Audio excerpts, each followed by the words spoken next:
Moses and Gaspar by Amparo Davila. The train arrived at about 6 o'clock on a cold, wet November morning. The fog was so thick it was almost impossible to see. I was wearing my coat collar up and my hat shoved down around my ears, but still the fog penetrated all the way to my bones.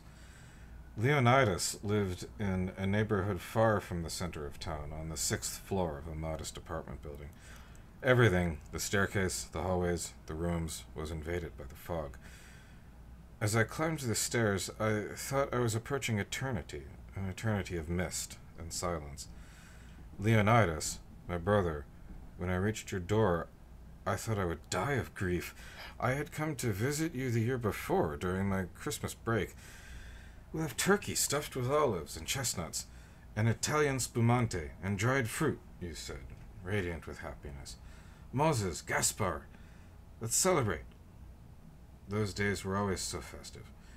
We drank a lot and talked about our parents, about the apple pasteles, the evenings by the fire, the old man's pipe and his absent, downcast gaze that we couldn't forget, the winter sweaters that Mama knitted for us, that aunt on our mother's side who buried all her money and died of hunger, the professor of mathematics with his starched collars and bow ties, the girls from the drugstore we took to the movies on Sundays, those films we never watched, the handkerchiefs covered in lipstick that we had to throw away. In my grief, I had forgotten to ask the concierge to unlock the apartment. I had to wake her up. She climbed the stairs half asleep, dragging her feet. There were Moses and Gaspar, but when they saw me, they fled in terror. The woman said she'd been feeding them twice a day, and yet to me they looked all skin and bones. It was horrible, Senor Kraus. I saw him with my own eyes, here in this chair, slumped over the table. Moses and Gaspar were lying at his feet. At first I thought they were all asleep, they were so quiet. But it was already late, and Senor Leonidas would always wake up early and go out to buy food for Moses and Gaspar. He ate downtown, but he always fed them first. I suddenly realized that I made some coffee to pull myself together before going to the funeral parlor. Leonidas, how could it be? Leonidas, so full of life, how could you be lying stiff in a cold refrigerator drawer? The funeral was at 4 in the afternoon. It was raining, and the cold was intense. Everything was gray, with only black hats and umbrellas interrupting the monotony. Raincoats and faces blurred into the fog and drizzle. A fair number of people had come to the funeral, co-workers perhaps, and a few friends. I navigated within the bitterest of dreams. I wanted this day to be over, to wake up without that knot in my throat, without the mind-numbing sense of being torn apart. An old priest said a prayer, and blessed the grave. Afterward, someone I didn't recognize handed me a cigarette and took me by the arm in a familiar way, offering his condolences. We left the cemetery. Leonidas stayed behind, forever. I walked alone, aimless, beneath the persistent, dull rain, hopeless, crippled in my soul. My only happiness, the one great affection that tied me to this earth, had died with Leonidas. We had been inseparable since childhood, but for years the war kept us apart. Finding each other again, after the fighting and the solitude, was the greatest joy of our lives. We were the only two left in the family. Nevertheless, we soon realized that we ought to live separate lives, and that's what we did. During those years, each of us had acquired his own customs, habits, and absolute independence. Leonidas found a job as a bank teller. I went to work for an insurance company as an accountant. During the week, both of us dedicated ourselves to our own work or solitude, but Sundays we always spent together. How happy we were then! I assure you, we both looked forward to that day of the week. Sometime later they moved Leonidas to another city. He could have quit and looked for another position. His way, though, was always to accept things with exemplary serenity. It's useless to resist. We could circle around 1,000 times and always end up where we began. We've been so happy there had to be a catch. Happiness comes at a price. This was his philosophy, and he bore it calmly and without defiance. There are some things you can't fight against, my dear Jose. Leonidas went away. For a time, his absence was more than I could bear. Then slowly we began to organize our solitary lives. We wrote to each other once or twice a month. I spent my vacations with him, and he came to see me during his, and so our lives went by. Night had fallen by the time I returned to his apartment. The cold was more intense, and it was still raining. I had a bottle of rum under my arm, which I'd bought from a store that I'd found open. The apartment was utterly dark and freezing. I stumbled my way in, switched on the light, and connected the heater. I uncorked the bottle nervously with clumsy, trembling hands. There, at the table, in the last spot that Leonidas had occupied, I sat down to drink, to vent my sorrow. At least I was alone, and didn't have to hold back or hide my pain from anyone. I could weep and cry, and suddenly I felt eyes behind me. I jumped out of the chair and spun around. There were Moses and Gaspar. I had forgotten all about them, but there they were, staring at me with hostility? With mistrust? I couldn't tell, but their gaze was terrible. In the moment, I didn't know what to tell them. I felt hollowed out and absent, as though I were outside myself and had lost the power to think. Besides, I didn't know how much they understood. I went on drinking. Then I realized that they were both silently weeping. The tears dripped from their eyes and fell to the floor. They wept with no expression and without a sound. At around midnight, I made coffee and prepared them a bit of food. They wouldn't touch it, only went on crying disconsolately. Leonidas had arranged all of his affairs. Perhaps he had burned his files, because I didn't find a single one in the apartment. As far as I knew, he'd sold his furniture on the pretext that he was going away. It was all going to be picked up the next day. His clothes and other personal effects were carefully packed into 2 trunks, labeled with my name. His savings and the money from the furniture had been deposited in the bank, also in my name. Everything was in order. The only things he left me in charge of were his burial and the care of Moses and Gaspar.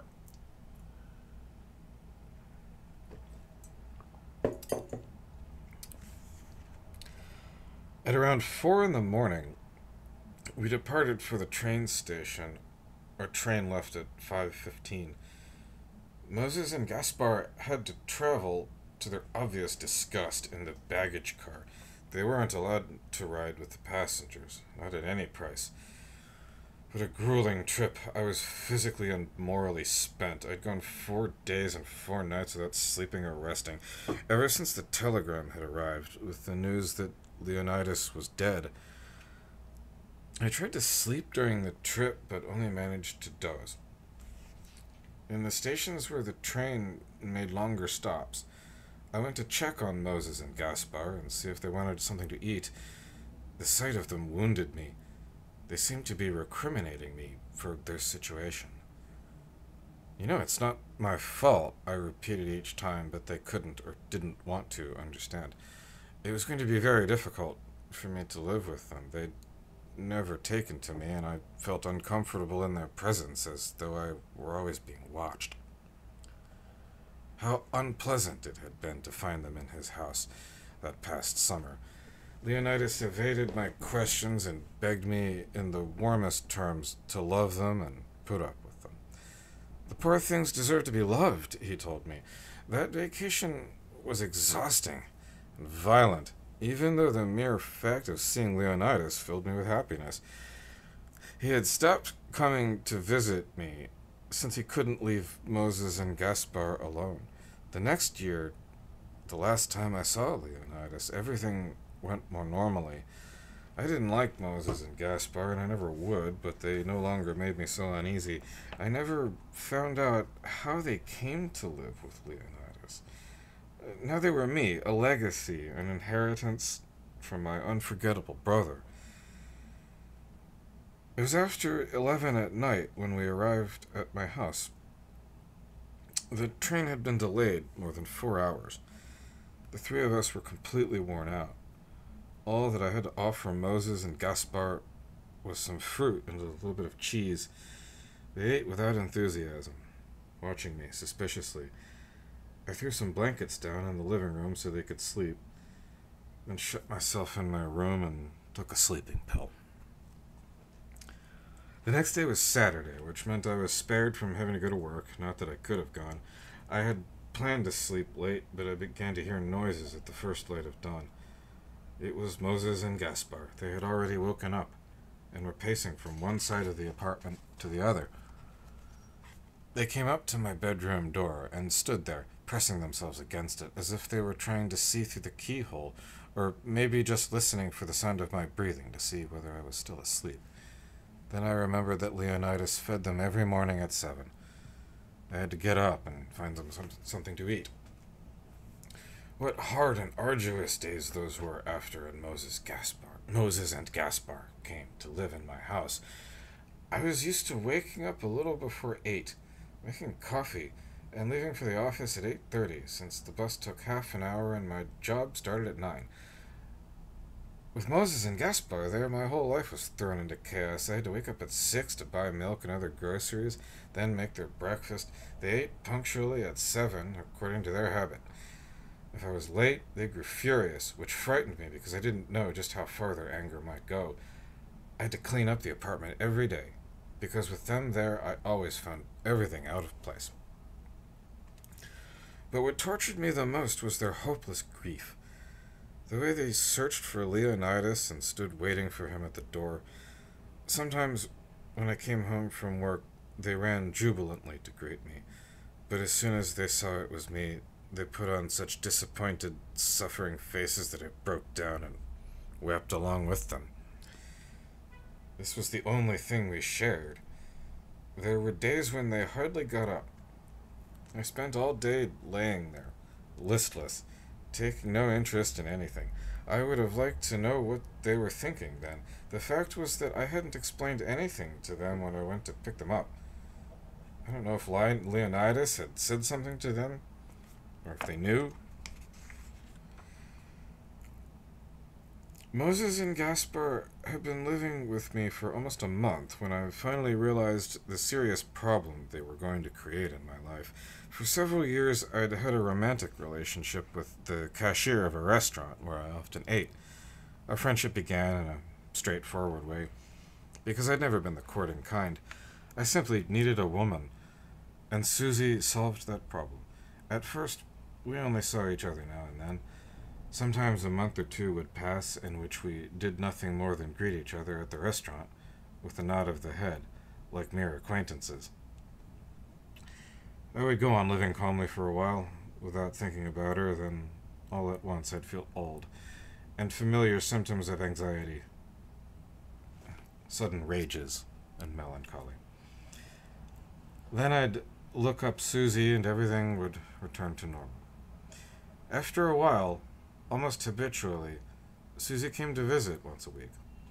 When I went to pay the check for dinner, I'd say, "Tonight, Susie." If she was free, since she did have other engagements, she'd answer, "I'll see you tonight." Otherwise it was, "Not tonight, but tomorrow if you like." Susie's other engagements didn't bother me. We owed each other nothing and didn't belong to each other. Advancing in years and abundant in flesh, she was far from being a beauty, but she smelled good and always wore silk underwear with lace trim, which had a notable influence on my desire. I've never managed to recall even one of her dresses, but her intimate combinations I remember well.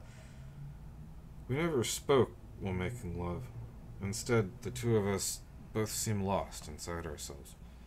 When we said goodbye, I always gave her some money. "You're very generous," she would say in satisfaction.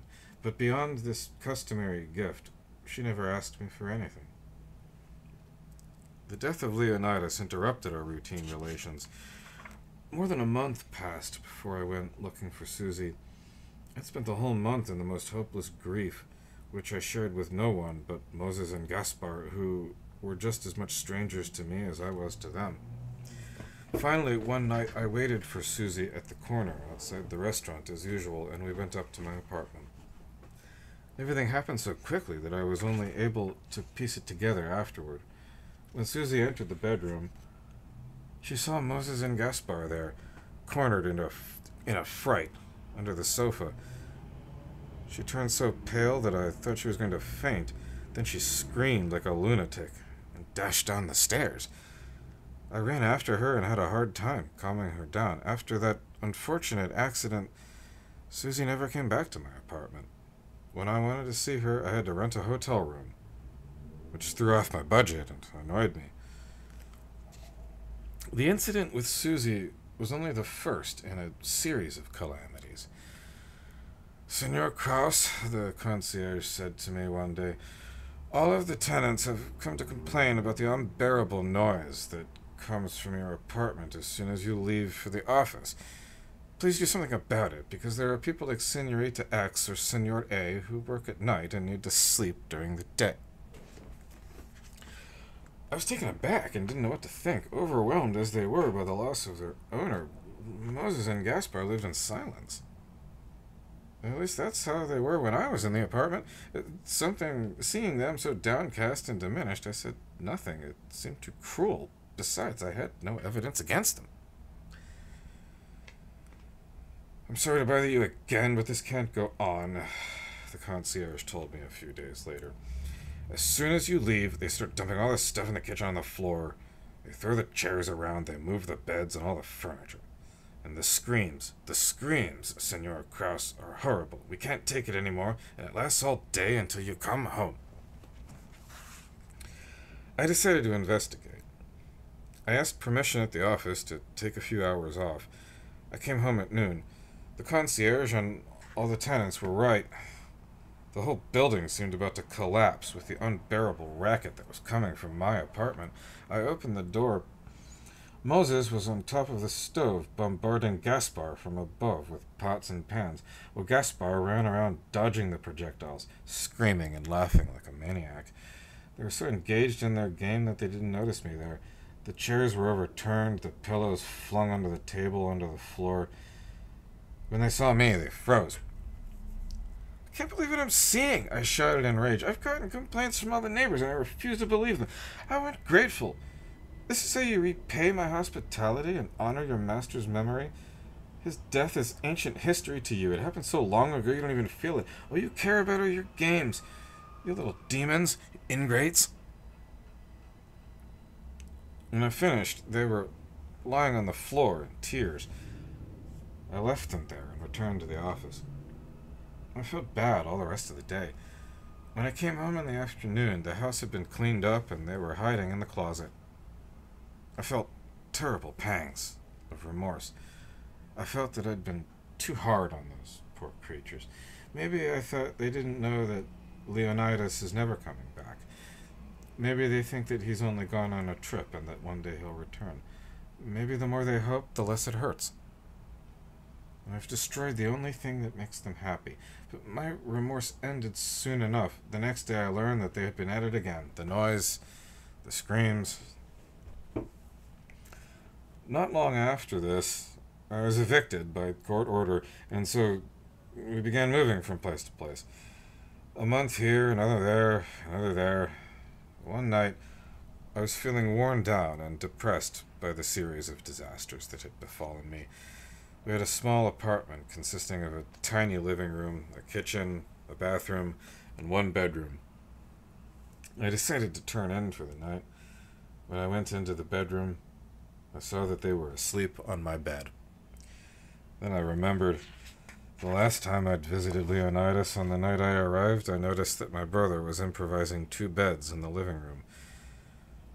"Moses and Gaspar sleep in the bedroom. We'll have to make ourselves comfortable out here," he said, rather self-consciously. At the time, I couldn't understand how Leonidas could possibly bend to the will of these two miserable creatures. Now I understood. From that day on, they occupied my bed, and there was nothing I could do about it. I'd never been close with my neighbors, because I found the idea exhausting. I preferred my solitude, my independence. Still, we greeted each other on the stairs, in the hallways, in the street. With the arrival of Moses and Gaspar, all of that changed. In every apartment we stayed in, which was never for very long, the neighbors developed a fierce hatred for me. There always came a point when I became afraid to enter the building or to leave my apartment. Returning home late at night, after having been with Susie, I thought I might be assaulted.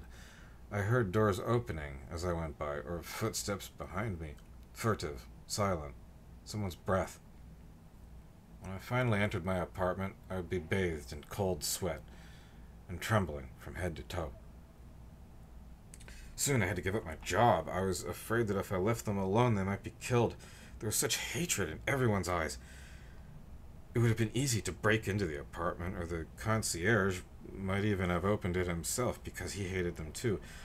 I quit my job, and my only source of income was the bookkeeping I could do at home, small accounts that weren't enough to live on. I left early in the morning, when it was still dark, to buy the food I cooked myself. I didn't go out again except to turn in or pick up the ledgers, and I did this as fast as I could, almost running so that I wouldn't be out long. I stopped seeing Susie. I no longer had the time or the money. I couldn't leave them alone, either by day or by night, and she refused ever to come back to my apartment. Bit by bit, I began to run through my savings, and then through the money Leonidas had left me. I was earning a pittance, not even enough for food, much less the constant moving from place to place. So I decided to go away. With the money I had left, I bought a small old farm outside the city and a few essential pieces of furniture. It's an isolated house, half in ruins. There, the three of us will live, far from everything but safe from ambush and assault, tightly joined by an invisible bond, by a stark, cold hatred, and an indecipherable design. Everything is ready for our departure. Everything, or rather, the little there is to bring with us. Moses and Gaspar are also awaiting the moment when we will set off. I can tell by their air of anxiety. I think they're satisfied. Their eyes shine. If only I could know what they're thinking. But no, I would be afraid to plumb the shadowy mystery of their being. Silently they approach me, as if they wanted to sniff out my mood, or perhaps to find out what I'm thinking. But I know they can sense it. They must, for it shows in their joy, in the air of triumph that fills them whenever I feel a longing to destroy them. And they know I can't. They know I'll never fulfill my most ardent desire. They enjoy it. How many times would I have killed them if it had been up to me? Leonidas, I can't even judge your decision. You loved me, no doubt, as I loved you, but your death and your legacy have destroyed my life. I don't want to think or believe that you coldly condemned me or planned my ruin. No, I know it is something stronger than we are. I don't blame you, Leonidas, even if this is your doing. It was meant to be. We could have circled around 1,000 times, and always ended up where we began.